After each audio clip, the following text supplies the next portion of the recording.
The termination notice landed on my desk at exactly noon on a Monday. 2 words at the top of the page. Effective immediately. Madison Lawson did not shake my hand. She did not offer an explanation. She did not look at me long enough for anything between us to feel human.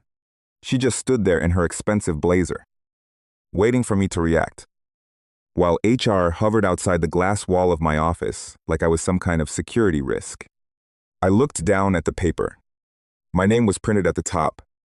Neat and final. After 23 years at Graybridge Defense Systems, I was being told I was no longer needed. She thought she was being ruthless. She thought she was saving the company $127,000. She had no idea she had just fired the only man standing between Graybridge Defense Systems and total collapse.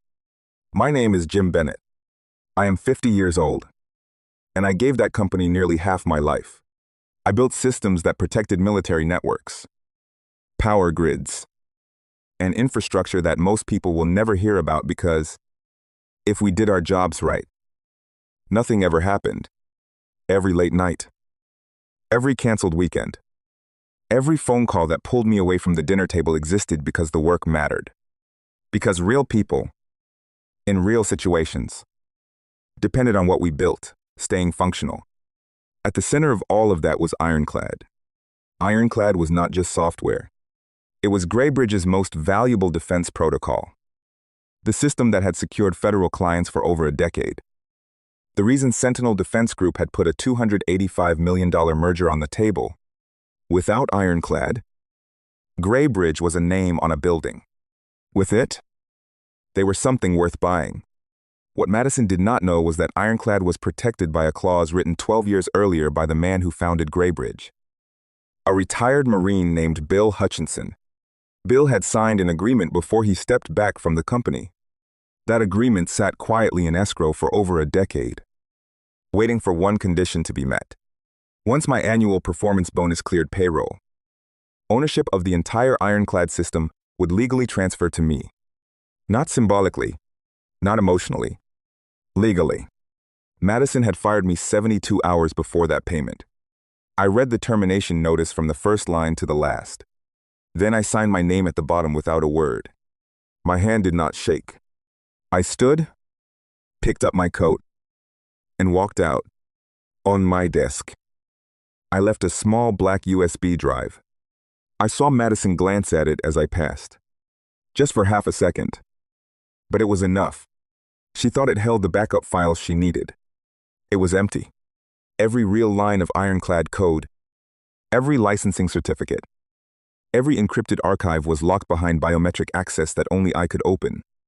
No password reset, no IT override, no emergency call from anyone at Graybridge could change that.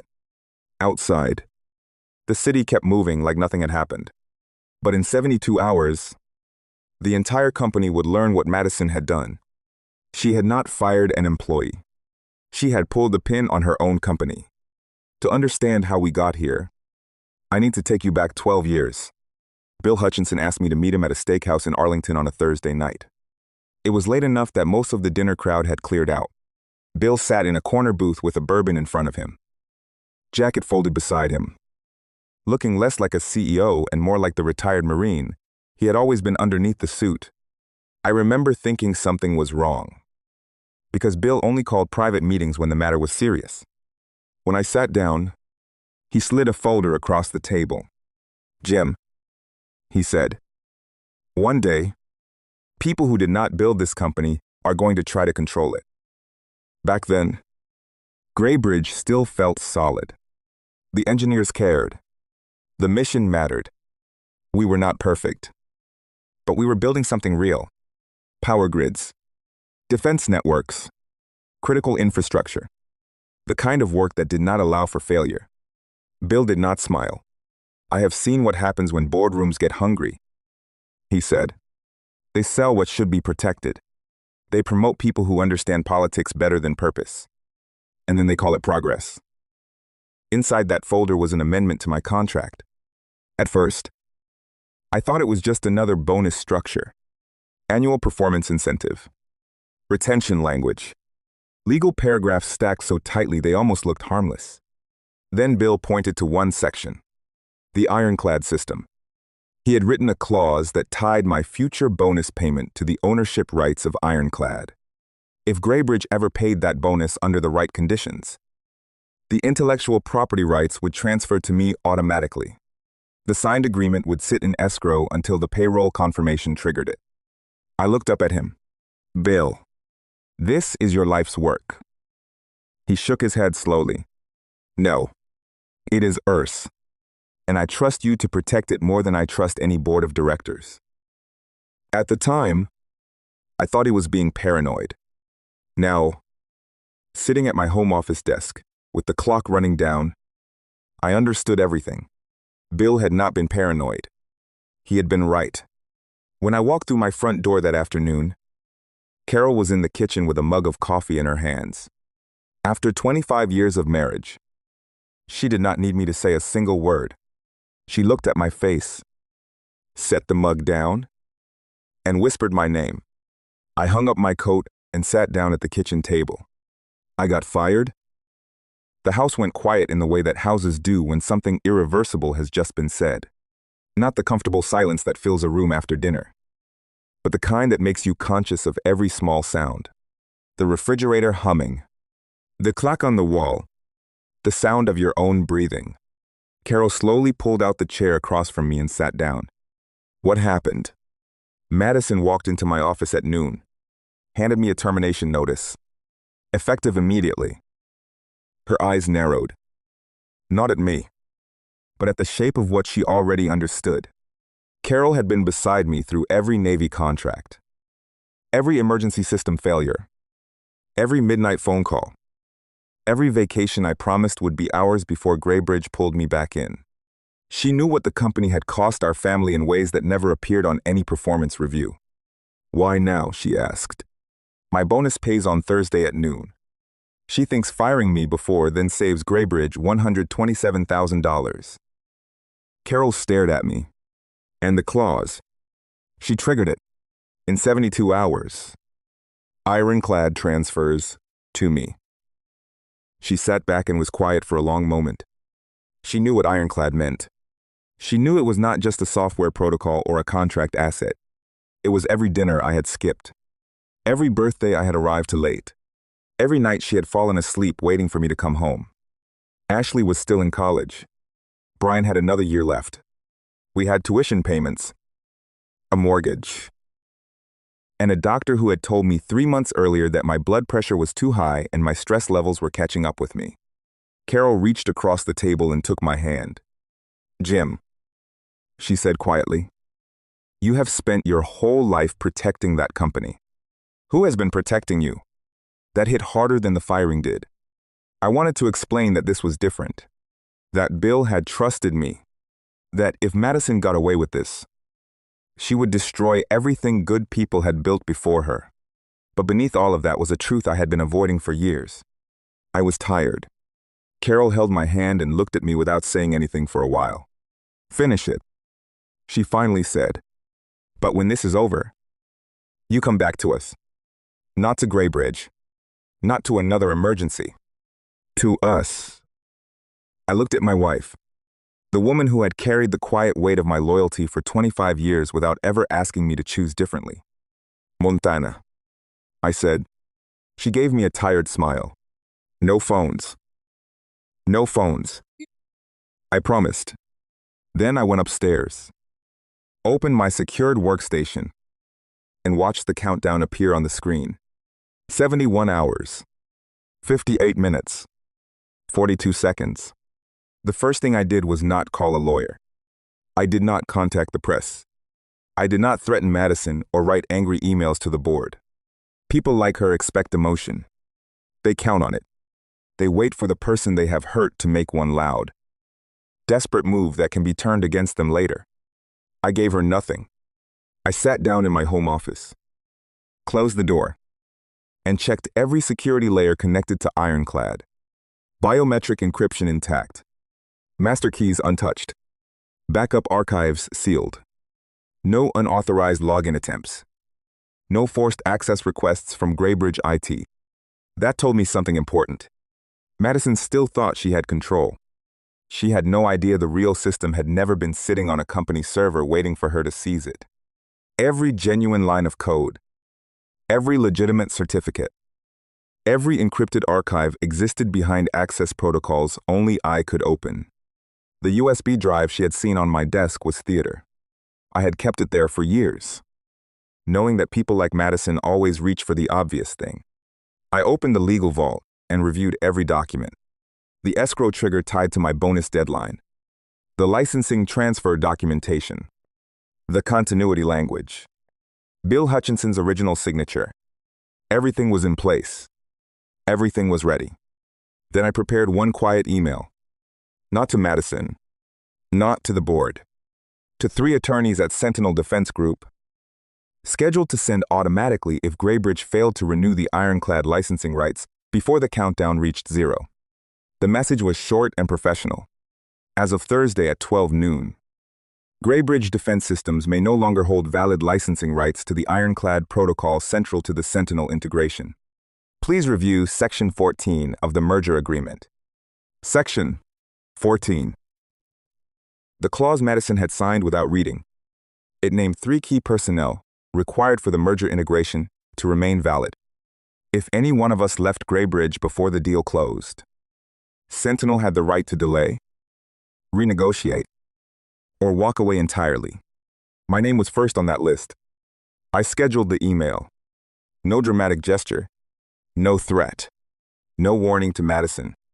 Just a timer, a contract, and the truth. Then I leaned back in my chair and watched the red numbers keep ticking. By Tuesday morning, Madison realized something was wrong. Not because I had said anything, not because I had made a single move against her. She realized it because her own people started walking into locked doors.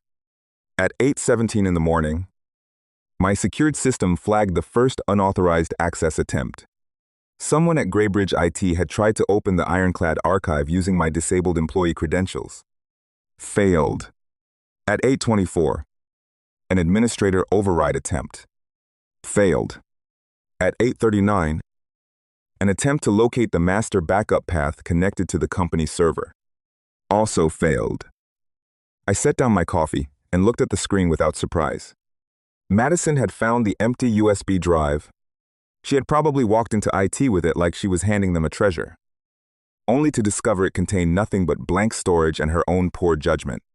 That was the moment the panic started. Not at my kitchen table, but inside Graybridge headquarters, where a woman who thought she had fired an inconvenient old engineer was beginning to understand she may have done something far worse. Alan Ridgway called me just before noon. Alan was one of the best engineers I had ever trained. Sharp, methodical, and loyal in the way that comes from actually believing in the work, rather than just in the paycheck. "Mr. Bennett," he said, keeping his voice low. "Madison is losing it." What happened? She had IT tearing apart your old machine all morning. Then she pulled me aside and asked me directly where the real ironclad backups were. And what did you tell her? The truth. I do not know. I smiled for the first time since Monday. Alan paused. Then added, "She offered me your department. VP of Engineering. Bigger salary. Said I could start Monday if I helped stabilize the Sentinel integration. And I told her I do not work for titles. I work for people who earn respect." For a moment, I could not say anything. 23 years at Graybridge had cost me more than I had ever admitted out loud. But hearing those words from someone I had trained reminded me that not all of it had been wasted. I had built more than a system. I had taught people that integrity was not just a corporate value you printed on a poster. Madison could buy job titles. She could not buy loyalty.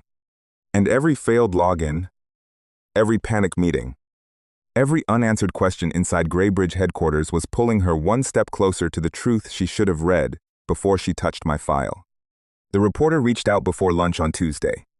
Her name was Claire Donovan, a financial journalist I had seen covering defense mergers and federal contracts. She was not the kind of writer who chased gossip. She covered the quiet disasters, the ones that started as small details in legal documents and grew into things that made boards lose sleep. Her message was polite and brief. Mr.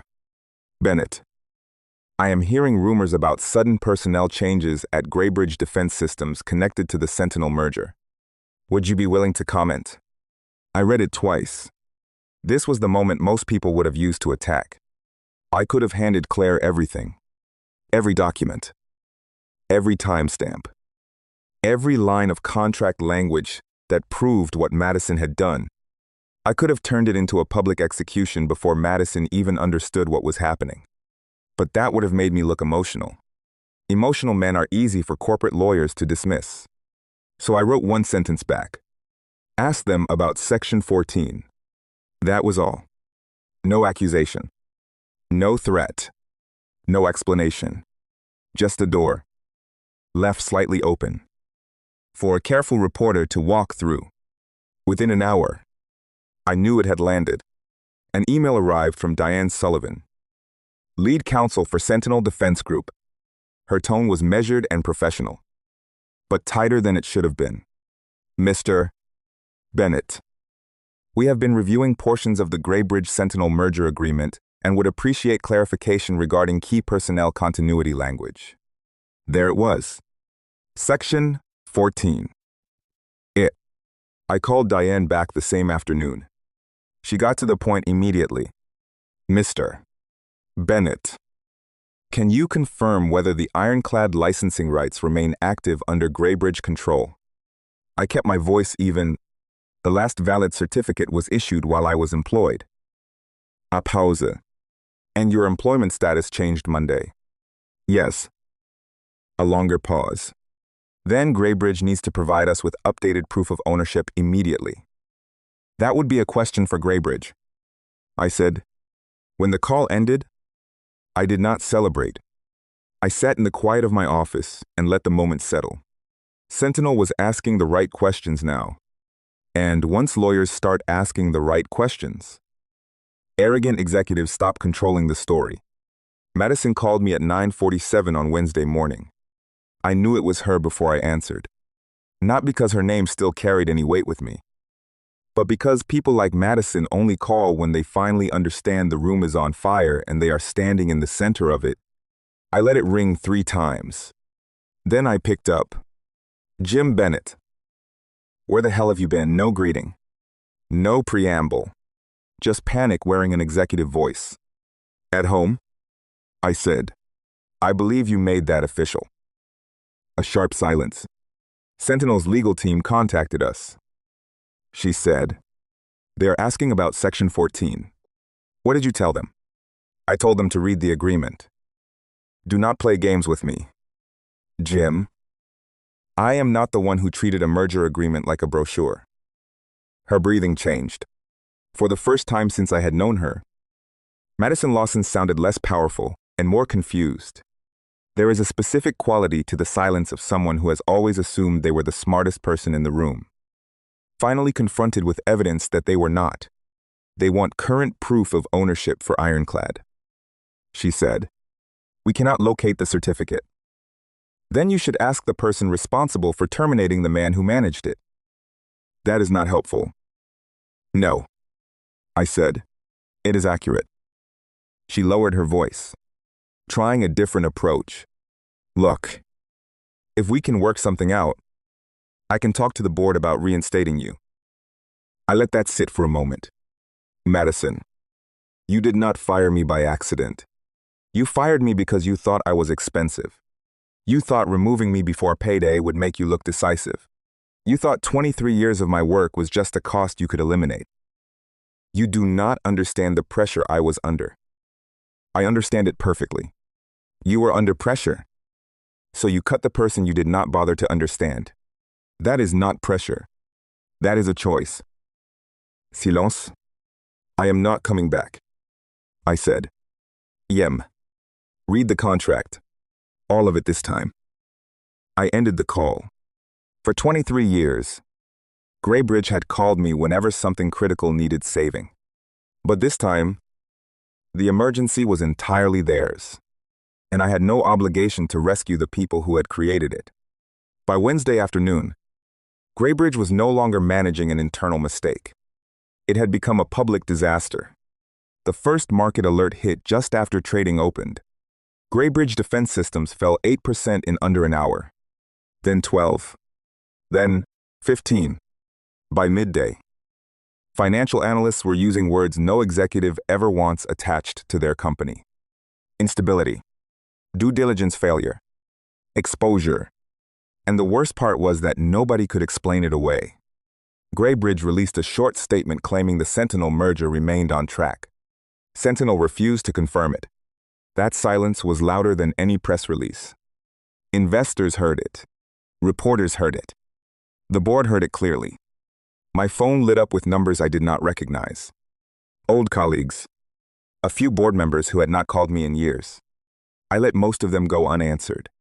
The quieter I stayed, the louder their panic became. Then an internal recording leaked. I do not know who released it. Maybe someone in that boardroom had finally gotten tired of watching arrogance run unchecked. Maybe someone who had spent years watching Madison dismiss experienced people had decided enough was enough. But within hours, the audio was circulating widely. Randall Pierce's voice came through first, cold and deliberate. Madison, walk me through this. You terminated Bennett 72 hours before his bonus payment. The same bonus tied to the ironclad transfer clause. Did you read that section of his contract? Madison's answer was thin. I was told the bonus was standard compensation. Randall cut her off. By who legal flagged this clause 12 years ago? It is in the file. Then Charles Lawson, Madison's father, tried to step in. We will offer Bennett whatever he wants. Randall's response was the one that ended her. He does not want to come back.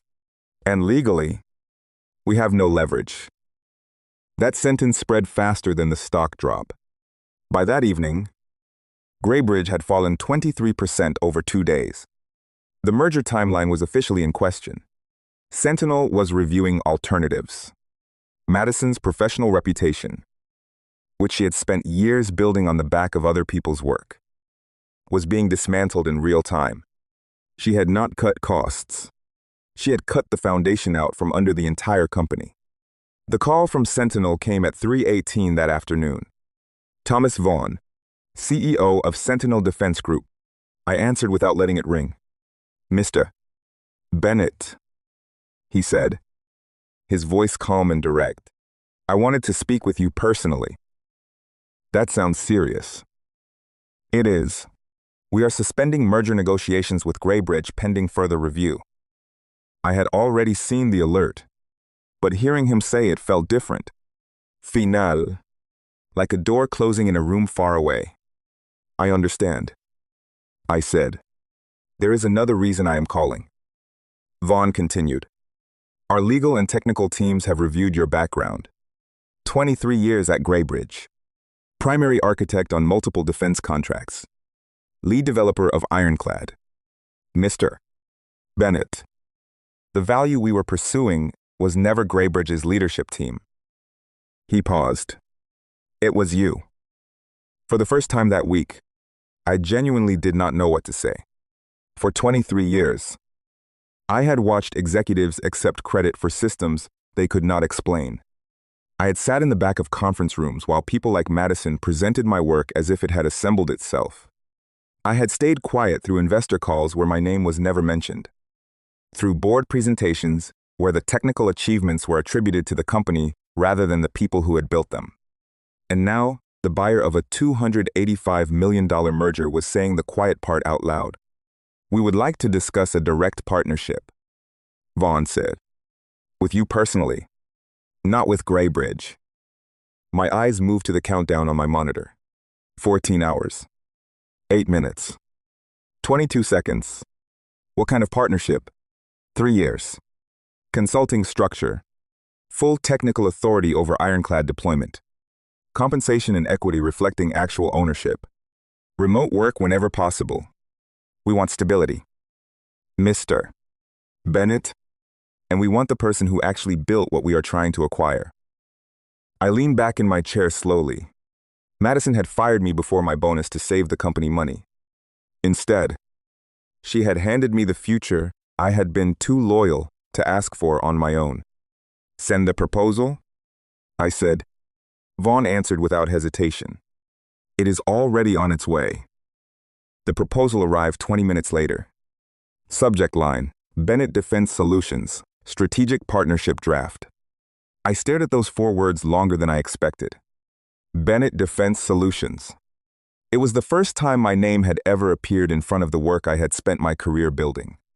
For 23 years, Ironclad had been presented as a Graybridge product. Executives used it in investor decks. Sales teams referenced it in government briefings. Madison had tried to build her entire leadership reputation on it without understanding the first detail of how it worked. Now, Sentinel wanted to put my name on the contract. 3-year consulting agreement, $15 million total compensation. Equity participation in future Ironclad deployments. Full technical authority. No corporate interference in security architecture. My own team. My own structure. I forwarded the proposal to my attorney with one line. Review this.